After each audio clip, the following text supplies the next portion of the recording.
Friends, today we will discuss about WBPSC Assistant Engineer Civil 2007 exam. Okay, so let's start from question number 1. The critical load for long column can be calculated for one end fixed and other end hinge condition as per Euler formula will be. Okay, now there are various type of end condition for column, and according to that Euler formula is changed from one column to another column. Now here one end fixed and other end hinged. So in this condition the critical load will be 2 pi square EI by L square. Okay.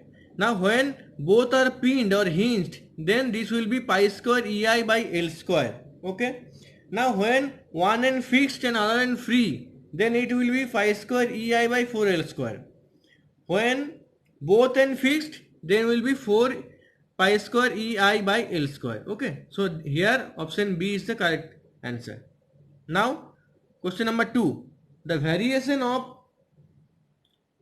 the horizontal shear stress in the flange of an I section will be.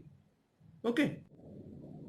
I have drawn the stress distribution of an I section. Okay. This is the wave portion and this is the flange portion. Now you can see the parabolic pattern of the stress distribution. So please remember this drawing for the stress distribution. So the option is parabola. Now question number 3. That the normal strain in axial direction is 1.25 mm per meter due to application of an axial tensile force. If the Poisson ratio is 0.3, the volumetric strain in the body will be. Now I have calculated it, that the longitudinal strain epsilon x equal to 1.25 mm per meter and lateral strain epsilon y equal to epsilon z equal to minus 0.3 into 1.25 mm per meter. That means Poisson ratio into that value in the perpendicular to mutual direction, so it will be minus. Now volumetric strain will be epsilon v equal to epsilon x plus epsilon y plus epsilon z. By calculating we get the value of 5 into 10 to the power minus 4. Okay. Now that value is not given. I think the answer will be 5 into 10 to the power minus 4. Now question number 4. That in elasticity, what is the correct option? Now we know that in elasticity, when we draw the stress strain graph, strain is plotted along x-axis and along y-axis stress is plotted. So we can say that strain is more fundamental than stress. Okay. Now come to question number 5. That sagging moment may develop at support of a continuous beam if.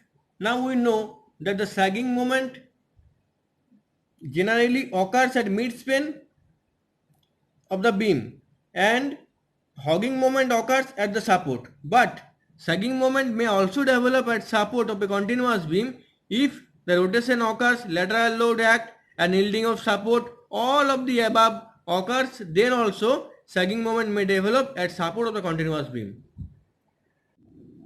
Now for question number 6, for unstiffened wave, the slenderness ratio adopted to check wave buckling is.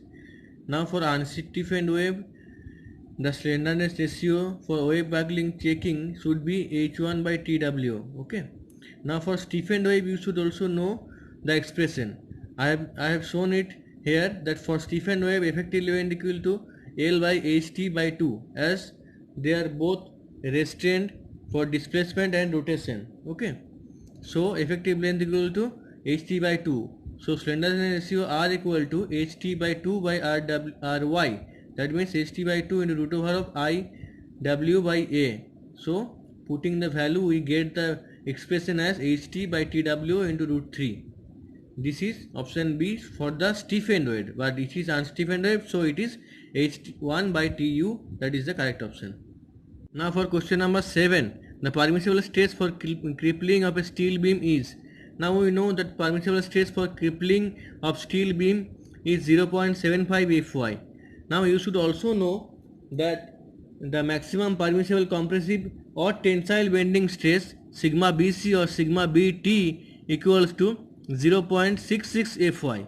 Okay, and for the permissible stress in axial tension sigma T shall not exceed 0.6 Fy. Okay, for crippling it is 0.75 Y. Now question number 8. The development length of bar of dia phi is as per IS code is. So this is the calculation that pull out force is phi by 4 into sigma square into sigma st. Okay.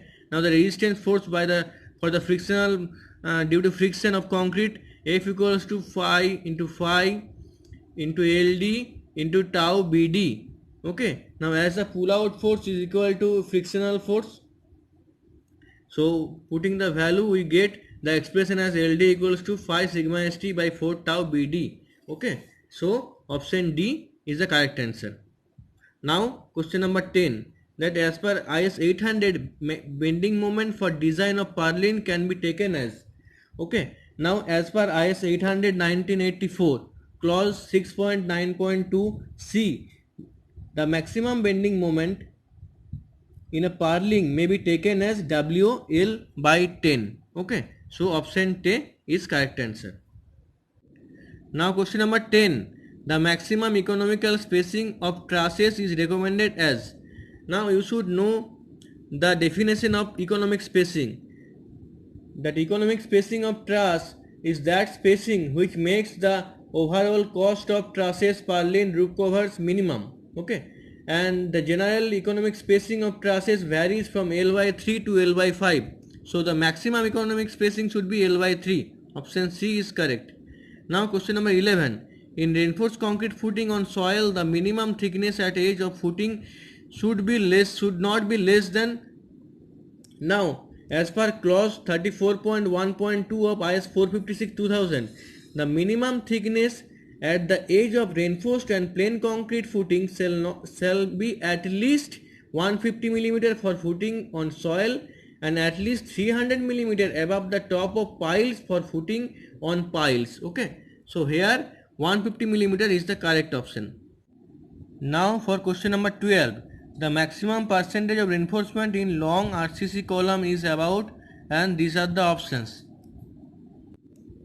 Now as per clause 26.5.3.1, the minimum reinforcement in long RCC column is 0.8% and maximum reinforcement is 6%. So option C is correct. Now question number 13. The ratio of allowable stress in bending to that in direct compression in masonry is.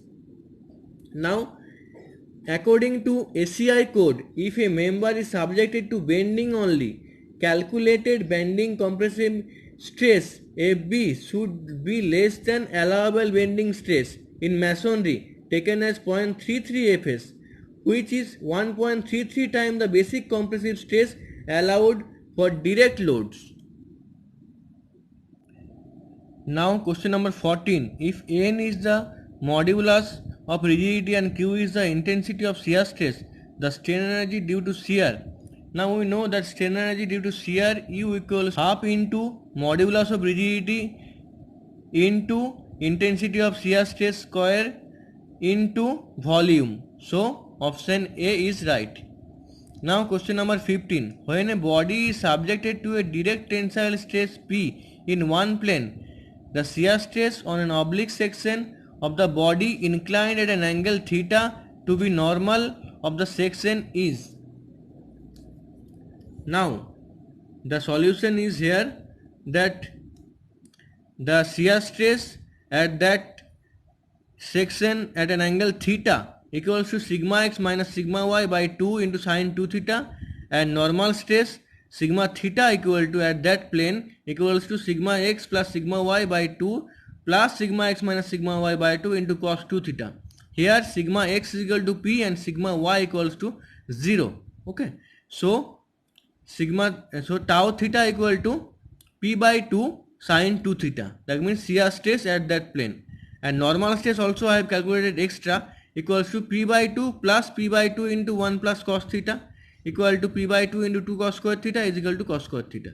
So here tau theta is equal to p by 2 sine 2 theta. So option A is right. Okay. Now question number 16. A thin circular plate of radius r and thickness t subjected to radial stress sigma throughout its circumference. The unit volume change of the entire plate will be. Okay. So radial stress in circumferential direction equal to sigma. So in circumferential direction radial strain equal to sigma by E. Now in other direction radial strain equal to epsilon y equal to epsilon z equal to minus mu into sigma by E, where mu is a Poisson ratio. Now the volumetric strain epsilon v equals to epsilon x plus epsilon y plus epsilon z equal to sigma by E minus 2 mu into sigma by E. That gives the expression as sigma by E into 1 minus 2 mu. So option C is correct. Okay. Now question number 17, that when the modulus of rigidity is equal to the bulk modulus, the Poisson ratio will be. Okay. Now here I have calculated it, that mu equals to, we know from interrelationship, that 3k minus 2g by 6k plus 2g. Okay. Here k equals to g. So 3k minus 2k by 6k plus 2k equals to 1 by 8. Okay. So 1 by 8, option A is correct answer. Now question number 18. A point subjected to number of forces will be equilibrium if these are the option.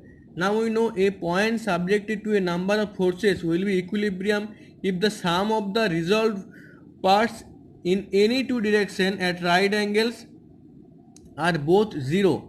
So in a gist we can tell that summation of fx equal to 0, summation of fy equals to 0, and summation of fz equals to 0.